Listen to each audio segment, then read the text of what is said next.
వాస్తవాలు అవాస్తవాలు రెండింటికి care of address social media. గత కొద్ది రోజులుగా నారా లోకేష్ గారి గురించి ఒక ప్రచారం అయితే జరుగుతోంది. అందులో అబద్ధపు ప్రచారమా లేదంటే నిజం ఉందా అని తెలియదు, కానీ ఎన్టీఆర్ వర్ధంతి తర్వాత ఆయన దాదాపు మంగళగిరిలో కానీ లేదంటే ఉండవల్లిలో కానీ అసలు ఆంధ్రప్రదేశ్లోనే ఇండియాలోనే ఎక్కడా కనిపించట్లేదు అనేది, ఆయన అమెరికా వెళ్ళారు అని ఒక ప్రచారం, అక్కడ అరెస్ట్ చేశారు అనేది మరొక ప్రచారం రోజులు గడుస్తోంది. నిన్న కూడా తాజాగా పవన్ కళ్యాణ్ గారికి సంబంధించి ఏమన్నా ప్రకటన చేస్తారేమో, అప్పుడైనా నారా లోకేష్ గారు బయటకు వస్తారేమో, మాట్లాడతారేమో అంటే ఆయన ఎక్కడ కనిపించట్లేదు, అసలు ఆయన జాడలేదు. ఏం జరిగి ఉంటుంది నిజంగా? ఈ ప్రచారాన్ని ఎంతవరకు నమ్మచ్చు? వాస్తవానికి రాజకీయ పార్టీలు ఎన్నికలకు ముందు ఇలా విదేశాలు వెళ్ళి మనీ ట్రాన్స్ఫర్ కోసం ప్రయత్నాలు జరుగుతాయా? చేస్తే అలాంటి టైంలో ఒక్కొక్కసారి ఇలాంటి అరెస్టులు కూడా జరిగి ఉండొచ్చా? దాని గురించి కూడా చర్చించే ప్రయత్నం చేద్దాం. సార్, ముందు దాని గురించి మాట్లాడుకుంటే నిజంగా రాజకీయ పార్టీలు విదేశాలు వెళ్ళేంత ముందు అనేవారు ఏదో స్విస్ బ్యాంకులు అయితే దాచుకుంటారు వీళ్ళు భారీగా డబ్బులు అనేది, అవి అలా ట్రాన్స్ఫర్ చేసి ఇక్కడ ఎన్నికల ప్రచారం ఖర్చు పెట్టాలు ఇలాంటివి ఏమైనా జరుగుతాయి మామూలుగా బ్యాక్గ్రౌండ్లో? ఫేక్ ప్రచారం అండి. పార్టీ పరంగా చేసుకునే వాళ్ళకి చాలా పక్కాగా ఉంటారు. అంటే ఇక్కడే ఉంటుందా డబ్బు అంతా? అంటే అంటే ఖర్చు పెట్టడానికి అయితే ఏం లేదు, ఓపెన్ గా ఖర్చు అయితే పెడతారు, డబ్బులు అయితే ఇస్తారు, అది అందరికీ తెలిసిందే కదా. ఇందులో రెండు రకాలు ఉంటుంది. కార్యకర్త ఇప్పుడు ఎవరైతే అభ్యర్థి ఉంటారో వాళ్ళే డబ్బులు పెట్టుకుంటారు. ఎవరికి ఇవ్వాలి పార్టీ? అంటే పార్టీ నుంచి కూడా ఫండ్ వెళ్తుందేమో కదా, నియోజకవర్గానికి ఎంత ఫండ్ వెళ్దా? అదేంటి, ఎవరైనా పేదవాళ్ళనో అట్లాంటి వాళ్ళనో నుంచోబెట్టినప్పుడు, ఇప్పుడు తెలుగుదేశం పార్టీకి ఒక్కొక్కళ్ళు కోటీశ్వర్లే ఉండగా ఇప్పుడు ఎవరికి ఇవ్వాలి డబ్బులు పార్టీ? అక్కడ పోల్ మేనేజ్మెంట్ ఇవన్నీ కూడా లోకల్ వాళ్ళు ఇవ్వడం. ఇప్పుడు ఎంచుకుంటున్న ప్రతి ఒక్కరిని ఎక్కడ, ఎందుకు ఫర్ ఎగ్జాంపుల్ మొన్న ఈ మండపేట ఎంచుకున్నారు, ఎందుకు? అతని దగ్గర కోటీశ్వరుడు, అవతల ఉన్న అతను ఒక 5-6 కోట్లు ఆస్తుంటది, ఇతని దగ్గర 100 కోట్లకు పైన ఆస్తుంటది కాబట్టి అట్లా అక్కడ పార్టీ అభ్యర్థికి పార్టీ నుంచి డబ్బులు ఇవ్వడం అనేది అసెంబ్లీ ఎన్నికల్లో జరగదు, ఇంపాసిబుల్. అది ఎవరన్నా మేము పోటీ చెయ్యలేము అని ముందే చెప్పి మీరు ఇస్తేనే చేస్తాము అంటే అక్కడ వీళ్ళకి అభ్యర్థులు దొరకకపోతే అప్పుడు లెక్కేయాలి అంతే. కానీ తెలుగుదేశం అట్లాంటి దాన్ని యాక్సెప్ట్ చేయదు సాధారణంగా. 100కి 99%. అయితే గీతే SC ST నియోజకవర్గాల్లో ఏమైనా చేస్తే చెయ్యాలి. అలాగే డబ్బులు ఖర్చు పెట్టుకుని అయితే ఎన్నికలు నిర్వహించలేదు, వాళ్ళే అభ్యర్థులే ఖర్చు పెట్టుకోవాలి. అట్లాంటి వాళ్ళనే ఇస్తారు అభ్యర్థుల కింద. అందులో ఈ దఫా మరీ డబ్బులు ఉన్నటువంటి వాళ్ళని ప్లాన్ చేసుకుంటున్నారు కదా ఎన్ఆర్ఐలు వాళ్ళని, కాబట్టి అట్లాంటి కాన్సెప్ట్ ఏముండదు. ఇక పై ఖర్చులకి అది ఆటోమేటిక్గా దానికి కూడా ఫండింగ్ ఉంటుంది. ఇంకోటి అవి చాటుగా చేయడానికి ఉండదు, బ్లాక్ మనీ లాగా. అవన్నీ ఆన్లైన్లో. ఇప్పుడు ఒక విమానంలో పోయొచ్చారు, విమానాన్ని నేను సైకిల్ మీద వెళ్ళొచ్చాను, స్కూటర్ మీద వెళ్ళొచ్చానని బిల్లు పెడతారా? లేదు కదా. వాళ్ళ రూల్ అంతా ఆన్ రికార్డే ఉంటుంది.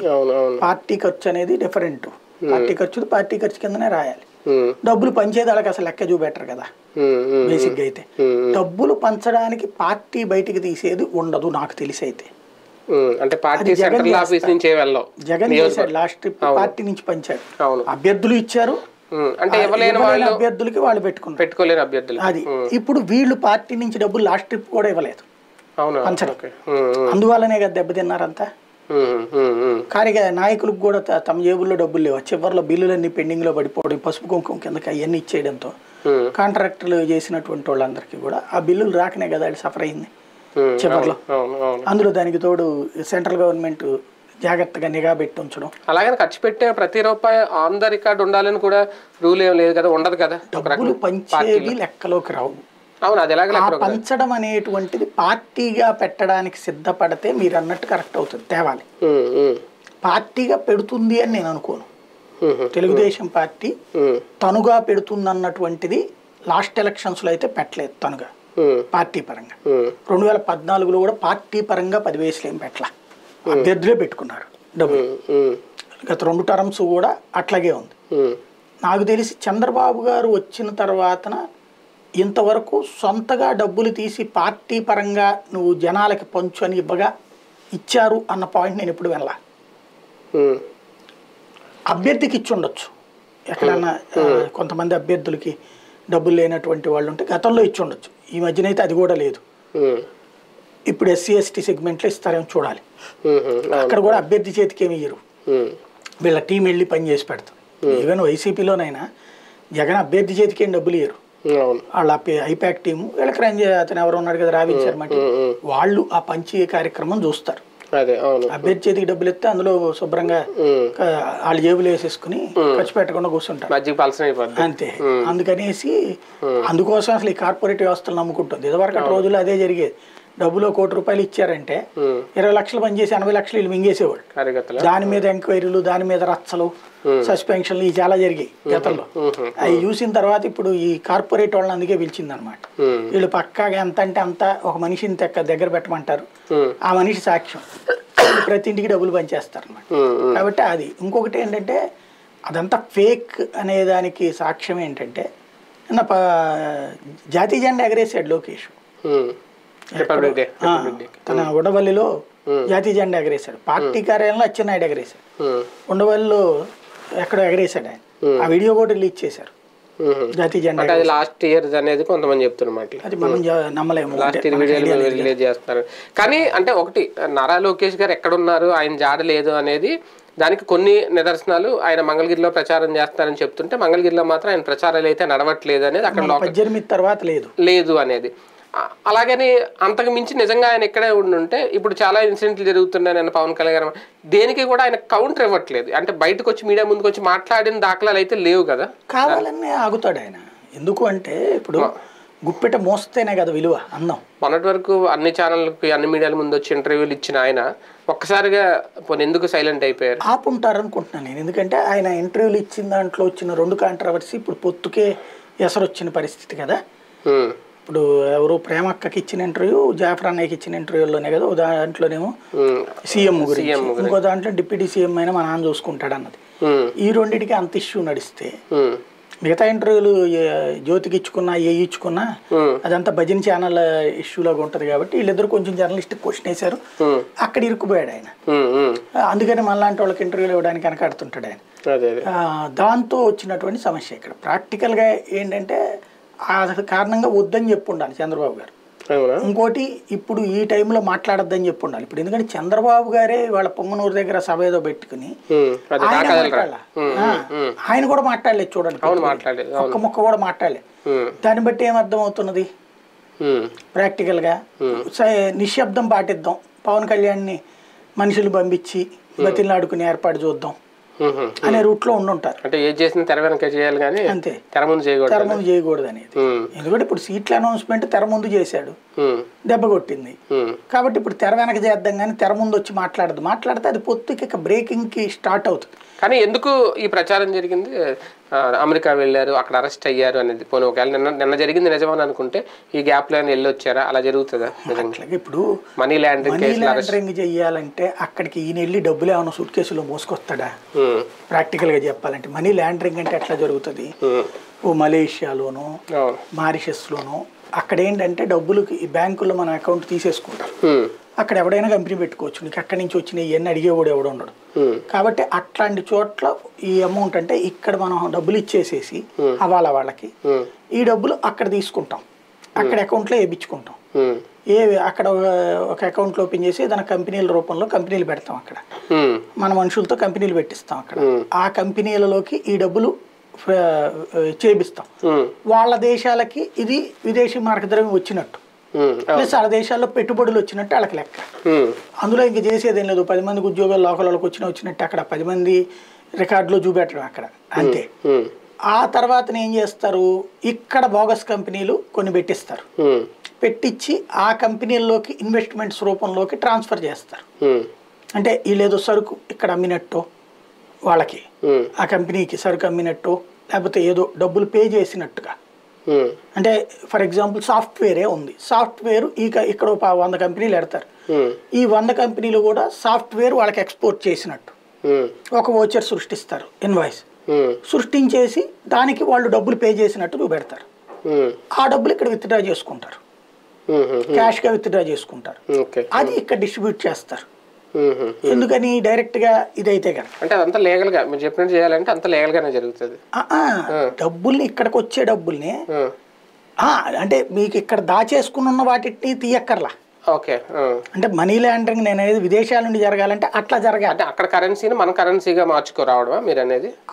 ఇక్కడికి డబ్బులు అక్కడ ఏమన్నా ఉండుంటే గతంలో మన కరెన్సీ, అంటే మనం ఇక్కడ అట్టు పెట్టేసుకుంటే ఇరుక్కుపోతాం అనుకున్నప్పుడు ఈ డబ్బుల్ని వచ్చి సంపాదించుకున్న టైంలో తీసుకెళ్లి అక్కడ కంపెనీలో పెట్టేసేసి ఈ టైంలో తెప్పించుకోవడం అనేటువంటిది ఒక కాన్సెప్ట్. అదే మనీ లాండరింగ్ అంటే. అది దానికి మనిషి వెళ్ళక్కర్లేదు అసలు. ఈయన వెళ్తే ఎందుకు జరుగుతుంది? అవతలోడు ఎవడో ఉంటాడు అక్కడ బినామీ, వాళ్ళు చూసుకుంటారు. ఎప్పుడు ఇక్కడ మనిషి అనేటువంటిది ఇంకోటి నాకు తెలిసి ప్రతి నియోజకవర్గ పరిధిలో ఓ చోట డబ్బులు డంపింగ్ చేసేసుకుని ఉంటారు ఈ పాటికి. అంత పిచ్చోళ్ళేం కాదు, ఎందుకంటే కరెక్ట్గా ఎలక్షన్స్ ముందు బిగిన్ అయితే పట్టుకోవడాలు, అందులో జగన్ సిఐడి మొత్తం స్టార్ట్ అయిందంటే యంత్రాంగం అంతా కూర్చుని ఉంటది. కాబట్టి ఎక్కడో ఎవరిళ్ళ దగ్గరనో ఏదో ముఖ్యమైనటువంటి ఇళ్ళ దగ్గరనో డంపింగ్ పెట్టేసుకుని ఉంటారు. హవాలా ట్రాన్సాక్షన్స్ జరుగుతూ ఉంటాయి. హవాలా ట్రాన్సాక్షన్స్ ఇప్పుడు ఉండవు. ఇప్పుడు అంతా ఇక్కడ హవాలా అనేదల్లా ఇక్కడి నుంచి తీసుకెళ్లి విదేశాలకు పట్టుకుపోవడం, ఏముండదు. క్యాష్ ఇక్కడ ఇచ్చేస్తారు అంతే హవాలా వాళ్ళు. స్లిప్ అక్కడ ఇచ్చేస్తే ఇక్కడ స్లిప్ ఇచ్చేస్తే అక్కడ నుంచి కూడా ఇక్కడ అలా తెచ్చుకుంటారా అంటున్నాను నేను. అది ఆల్రెడీ ఉంటాయి, ఇప్పుడు తేనక్కర్లేదు కదా, దానికైనా ఈ నెలక్కర్లేదు కదా. అట్లాంటి వాటికి వాళ్ళకి ఆడి నుంచి ఒక 5 ముక్క తెప్పించేస్తే అయిపోయాయి, సింపుల్ దానికి. కాబట్టి అదేం ఉండదు. నారా లోకేష్ గారికి చంద్రబాబు నాయుడు గారికి మధ్య ఒక అంతర్గత యుద్ధం నడుస్తోంది, అందుకే ఈ ఫేక్ ప్రచారాన్ని చేసి ఉంటారు అసలు విషయం బయటికి లాగడానికి. అవి కూడా అయ్యి ఉండొచ్చు. అంటే యుద్ధం అనేది అనను కానీ ఒక అభిప్రాయ భేదం ఉంది. పవన్ కళ్యాణ్కి ఎక్కువ సీట్లు ఇవ్వద్దు అనేది లోకేష్ ఫీలింగ్, 15-20కి మించి ఇవ్వద్దు అనేటువంటిది. ఎందుకంటే ఇప్పుడు ఒక 50-60 ఇస్తే అతని దృష్టిలో ఏంటంటే 50-60 ఇచ్చిన తర్వాత వాళ్ళు 15-20కి మించి గెలవరు, మనం 40 కోల్పోతాం. ఇంకోటి అప్పుడు వీళ్ళకి ఒక 50-60 ఇచ్చేస్తే వాళ్ళు ఎన్ని పోటీ చేయగలుగుతారు? అప్పుడు 100-110 పోటీ చేయాలి. 100-110లో 70-80 ఇదే 90 ఎట్లా గెలవగలుగుతారు? 90. నారా లోకేష్ ఆలోచన ఏంటి? తెలుగుదేశంగా 90 గెలవాలి, ఇండివిజువల్ గానే 90 నుంచి 100 గెలిచేయాలి. ఆ పైన జనసేనకు వచ్చిన బోనస్ అంతే. అంతేగాని జనసేన మీద డిపెండ్ అయ్యే పరిస్థితి ఉండకూడదు, ప్రభుత్వం మనం సొంతగా ఏర్పాటు చేయాలన్నట్టు ఆయన ఆలోచన. మంచి ఆలోచన అది. పవన్ కళ్యాణ్ ఆలోచన ఏంటి? మా మీద డిపెండబుల్ సిచ్యుయేషన్ ఉండాలి, లేకపోతే వీళ్ళు మాటేనరు అనేది ఆయన ఆలోచన. ఎవరి వ్యూహం వాళ్ళది. రామ్ గోపాల్ వర్మ వ్యూహం ఇక్కడే పనికి వచ్చింది. సీట్ల విషయం ఒక్కటైతే ముఖ్యమంత్రి పదవి కూడా లోకేష్ గారు కూడా వాటా అడుగుతున్నారు చంద్రబాబు నాయుడు గారిని. పవన్ కళ్యాణ్ గారికి ఇవ్వద్దని కూడా ఈయన గట్టిగా పట్టుపడుతున్నారు. ఆ విషయంలోనే అభిప్రాయ భేదాలు వచ్చే ఆయన కొంచెం దూరంగా ఉన్నారు మొన్నటి నుంచి అనేది. అదైతే ఇప్పుడు ముందు గెలిచిన తర్వాత చూసుకుంటాడు కానీ ఇప్పుడు ముందు పట్టుబట్టేటటువంటి ఇదే ఉండదు. అంటే ఆయన పాపం నాన్నకు ప్రేమతో పాదయాత్ర చేశారు యువగలం, ఆయన కోసం, తండ్రి కోసం. కనీసం ఒక చిన్న హామీ కూడా ఇచ్చుకోకపోతే నాకు కనీసం ఒక లాస్ట్ ఏడాదిన్నర ఆయన కూడా అడుగుండొచ్చేమో. అంటే ప్రాక్టికల్గా ఒకటే, రేపు పొద్దున ఎలక్షన్ అయిపోయిన తర్వాత ఖచ్చితంగా సీఎంగా ఉంటాడు లోకేష్, నో డౌట్. అందులో ముందే ఉంటారా? ముందు ఉండరు, ముందు పవన్ కళ్యాణ్ అడుగుతున్నారు, ఆ లెక్కన ఉంటది. కొంతకాలం పాటు ఈయన సీఎంగా చేయాలనేటువంటిది క్లియర్గా ఉన్నది. కార్యకర్తలు కానీ నాయకులు కానీ అందుకు క్లియర్గా ఉన్నారు. ఈయన అందుకనే చంద్రబాబు గారే సీఎం అని చెప్పుకొచ్చింది. అంటే బాబు గారు సూచన మేరకు, ఇప్పుడు లేకపోతే మన ఆ రోజున గనక భరతుడు చెప్పులు పెట్టి చూసినట్టు నాన్నగారి ఫోటోని అందులో పెట్టి ఈయన పక్కన కూర్చుని పరిపాలన చేసినా ఆశ్చర్యపోనక్కర్లేదు. కాబట్టి అంత ఛాన్స్ ఈయనకి ఇస్తారా లేదా అనేది అది చూడాలి.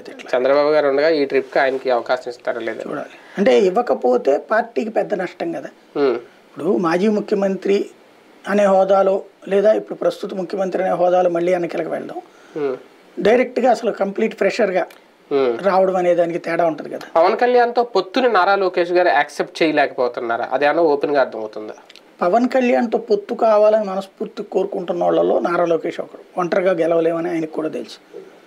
కాకపోతే పవన్ కళ్యాణ్కి 10-12% మించి ఓట్ బ్యాంక్ ఉండదు అనేది అతని నమ్మకం. సీట్లు కూడా 10-15% మించి ఇవ్వకూడదు అనేటువంటిది ఆయన ఫీలింగ్. మరి అలాంటప్పుడు ఇంకెందుకు పొత్తు పెట్టుకోవడం? అంటే మరి ఆ 10 కదా కావాల్సింది, ఆ 10% ఓట్లు కావాలనే కదా. ఇప్పుడు జగన్కి వీళ్ళకి 10% గ్యాప్ వల్ల ఇంత తిప్పలం. 1-2% తేడా ఉంటే కనుక ఈసారి కొట్టేస్తాం అనే ధైర్యంతో ఉండేవాళ్ళు. ఇప్పుడు క్రిందసారి జగన్మోహన్ రెడ్డికి 1.5% తేడా.